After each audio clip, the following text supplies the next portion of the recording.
கோயிலுக்கு போறவங்க. நான் உண்மையிலே நான் அது நிறைய பேரை ரொம்ப பாராட்டணும். ரொம்ப கஷ்டப்பட்டு 8 மணி நேரம் 10 மணி நேரம்லாம் டிராவல் பண்ணி இங்கேருந்து திருச்செந்தூருக்கெல்லாம் பஸ்ஸில் போகிறதுன்னா சாதாரண விஷயமா? மதுரைக்கு போகிறதெல்லாம் சாதாரண விஷயமா? யோசிச்சு பாருங்க. 8 மணி நேரம் 10 மணி நேரம் 12 மணி நேரம் கஷ்டப்பட்டு டிராவல் பண்ணி போய் அங்கே போய் குளிச்சோமோ குளிக்கலையோ, தங்கினமோ தங்கலையோ, சாப்பிட்டோமோ சாப்பிடலையோ, கோயிலில் போய் அங்கே ஒரு 4-5 மணி நேரம் க்யூவில் நின்று கஷ்டப்பட்டு போய் சாமி பார்க்க போகிறோம்.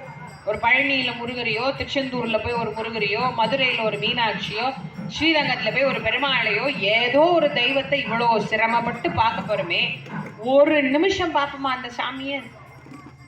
அதுவே ஜாஸ்தி. ஒரு நிமிஷம் அப்படி அங்கேருந்து வந்து இப்படி பார்த்துட்டு இப்படி திரும்பி போகிறோம். அந்த நேரமாவது முழுசா அந்த கடவுளை பார்க்குறோமா? முழுசா நம்ம மனசார அங்கே நின்று நம்ம அந்த தெய்வத்தை நினைக்கிறோமா? கிடையாது. இந்த க்யூவில் ஏறும்போதே தான் அப்படியே ஏறி இவ்வளோ தூரம் வந்ததுக்கு அப்புறம் தான் அந்த